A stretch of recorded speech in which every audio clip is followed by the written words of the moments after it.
If you miss one rule, you pick the wrong path, it's not going to end well. Shout out to all my packet chasers. Packet chasers in the building. If you don't know, this is your sign to get your CCNA. 3 rounds, same destination, only one wins. If you don't know why, BGP will humble you on exam day. Let's fix that in the next 60 seconds. All right, packet chasers.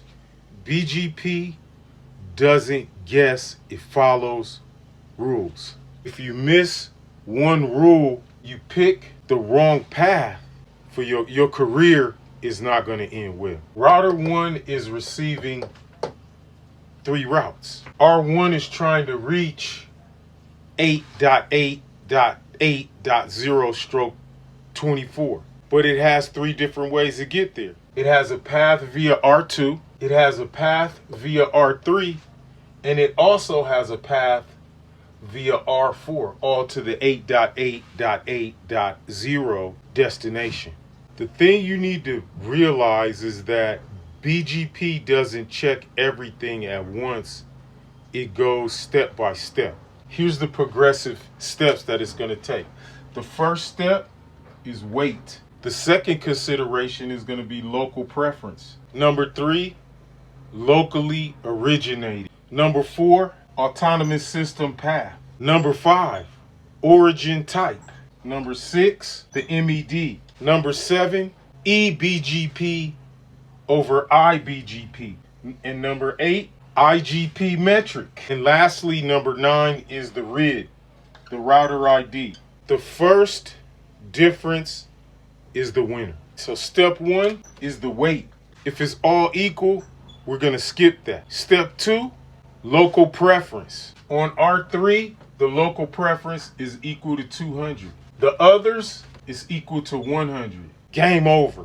As I said earlier, BGP doesn't care that another path is shorter because it's already found a winner. All right, so as we can see, there's the local preference. We can see the local preference right there. Local preference. The other rules are going to fade out. This is the exact reason or the place or where people fail the CCNA. The shorter AS paths are losing. Higher local preference wins over a shorter autonomous system path. Here's the ASP numbers. By the by, there's the ASP numbers right there. That's the autonomous system path numbers.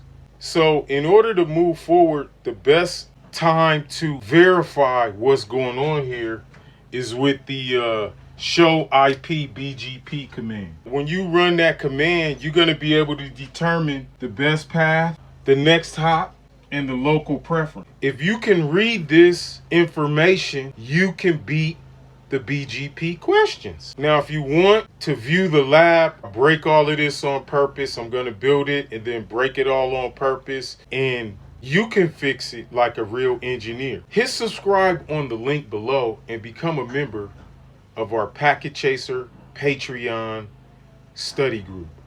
Our next video is going to drop tonight and tomorrow.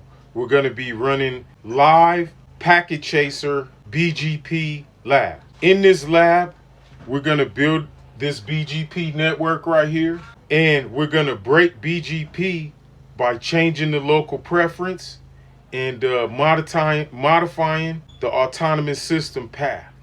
Our goal is to make the wrong path win. I'm going to say this like I always say, you must study each and every day to get your CCNA. I appreciate each and every one of you for coming through today. Shout out to all my packet chasers. Packet chasers in the building.